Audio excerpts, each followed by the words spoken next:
देशातील ग्रामपंचायतची जी माहिती आहे ती जनतेला एका क्लिकवरती मिळावी या अनुषंगाने केंद्र सरकार आणि राज्य सरकार यांच्याकडनं खरं तर ब्रॉडबँड ही सुविधा ग्रामपंचायतला देण्यात आली। मात्र ही बारगळल्यामुळे अनेक ग्रामपंचायती सध्या मोठं नुकसान होत आहे आणि ही सेवा बारगळल्याने यातील जी योजना आहे त्या योजनेचे पैसे काढून घेतलेत। आणि या संदर्भातील एका खेड तालुक्यातील राजगुंड येथील माजी सरपंच कुंडलिक कोहिंकर यांनी खरं तर उपोषण सुरू केलं आहे। आपल्यासोबत माजी सरपंच कुंडलिक कोहिंकर आहेत। मला सांगा नक्की काय योजना आहे आणि कशासाठी तुम्ही उपोषणाला बसलात?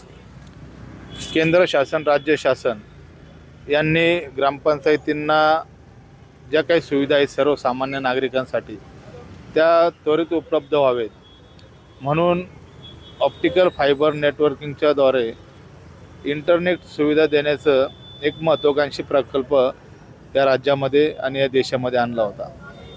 आणि तो प्रकल्प 2013 साली सुरू करण्यात आला। 5 ऑगस्ट 2014ला ग्रामविकास विभाग यांनी शासन निर्णय काढला आणि त्यानंतर हा प्रकल्प सुरू झाला।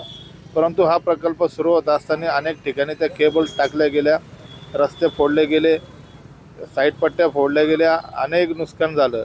तरीसुद्धा ग्रामस्थांनी लोकांनी कोणत्याही विषयाची तक्रार केली नाही, कारण हे एक राष्ट्रीय संपत्ती असल्या कारणानं कुणीही याविषयी तक्रार केली नाही। आणि हे राष्ट्रीय संपत्ती निर्माण करून ज्यावेळेस ह्या सगळ्याच्या माध्यमातून केबल ग्रामपंचायतपर्यंत गेल्या, ग्रामपंचायतमध्ये ते बॉक्स बसवण्यात आले आणि ते बॉक्स आज तागायत आहे तसे पडून आहेत, त्या केबल उखडून गेलेले आहेत, परंतु कोणत्याही प्रकारचे कनेक्टिव्हिटी आजपर्यंत ग्रामपंचायतीला मिळाली गेली नाही, इंटरनेट सुविधा ग्रामपंचायतीला मिळाली गेली नाही। जवळजवळ 34,000 कोटी रुपये हे शासनाचे हे पाण्यात गेलेले आहेत।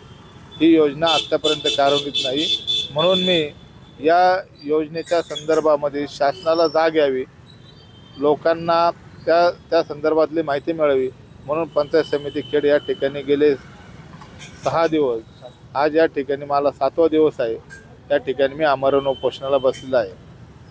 नक्की ज्या पद्धतीने पाहिलं की खरं तर देशभरातील ज्या ग्रामपंचायत आहे, ग्रामपंचायतीमधील जे इंटरनेटचं कनेक्शन आहे त्या इंटरनेटच्या कनेक्शनसाठी 34 कोटी रुपयाचा जो खर्च आहे तो मात्र झालेला आहे।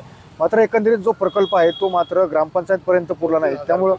त्यामुळे ज्या पद्धतीने पाहिलं की खरं तर 34,000 कोटी रुपयाचा हा जो प्रकल्प आहे हा कुठेतरी बारगळलेला आपल्याला पाहायला मिळत आहे। त्यामुळे प्रमेश स्वामी, सुनील देगे, TV9 मराठी, खेड, पुणे।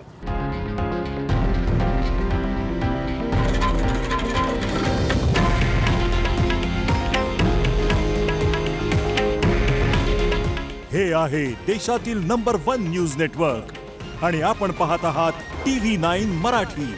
काळजी तुमची, हित महाराष्ट्राचं।